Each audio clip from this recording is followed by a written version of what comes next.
Now join us in watching ABC's home show coverage of Habitat for Humanity housing project in Tijuana, Mexico, with former President Jimmy Carter.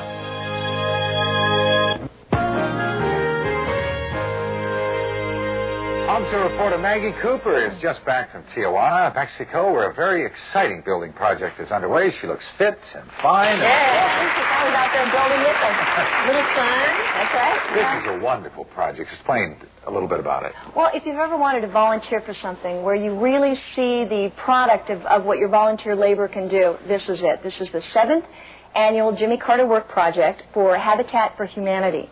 And they're building 100 homes in Tijuana and 7 in San Diego. They're very low income housing. And it's phenomenal what's going on down there. What kind of materials did you use? Well, let me show you. Believe it or not, this is polystyrene, and it's the same stuff that you get these little containers are made out of.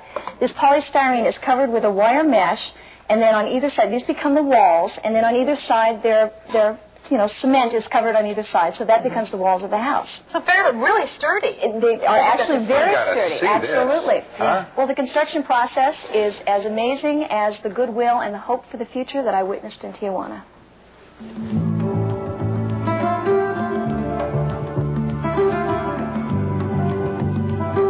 In this part of northern Mexico near Tijuana, poverty has become a way of life.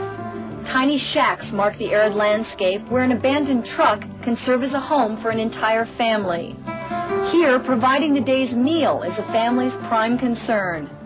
Well, we need to come in here about 2 inches. It's here that former President Jimmy Carter and former First Lady Rosalind Carter have come with an army of volunteers to build 100 new low-cost homes. It's a step in the right direction, and also it's a kind of an inspirational idea that can help to solve the world's housing needs. You plant a seed, and you hope it grows. With modern technology that employs lightweight polystyrene and wire mesh walls, the new community is literally rising out of the desert. We are trying out a new building technique here that we believe will have far-reaching benefits for communities around the world that don't have high-quality clay from which you can make bricks and Spanish tile, and don't have trees from which you can get lumber. But with this building technique, these panels are very light. Even the biggest panels my wife and I have been carrying around without any problem. The plastic foam slabs, which are produced and cut right here in Tijuana, serve as insulation and give form to the wall sections. This inexpensive but sturdy design was first used in Sweden. The strength comes from the wire mesh covering and how it's tied together and braced to the concrete foundation and the roof beams. All the wall surfaces are then plastered and painted. The finished result is a traditional-looking house that will last for generations to come. Much of the work is done by volunteers who come from around the world to help those in need. Where are you from? I'm from Wayland, Iowa. I'm from Greenville, South Carolina. I'm from Acton, Massachusetts. From Aschaffenburg, West Germany. Right now I'm working with a Mexican guy. He doesn't speak any English, I don't speak any Spanish, but we put on a roof together, and it's terrific to see a house raising up, with all different kinds of people all over the world. I'm so glad to be here, and I will never forget about this experience.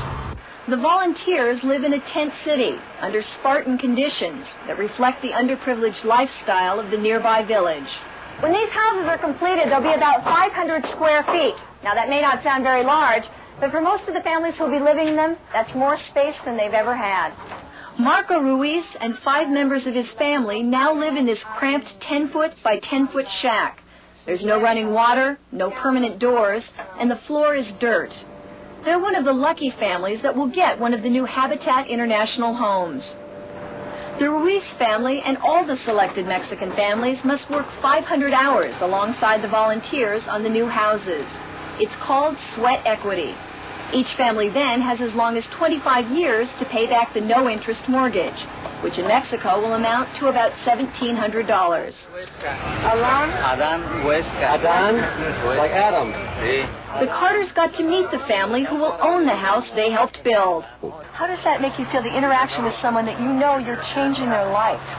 Well, that's the most gratifying thing about Habitat. it's not only, as you say, helping someone, it's working side by side with them and learning about them and their families, about their needs and their ambitions, their achievements. It's not hard to measure the success of this project. You can read it in the faces of the children, who will soon move into the first adequate homes they've ever had. ¿Feliz ustedes para vivir en esta casa? Yeah, look how happy she is. She's so happy about her new house. This is great.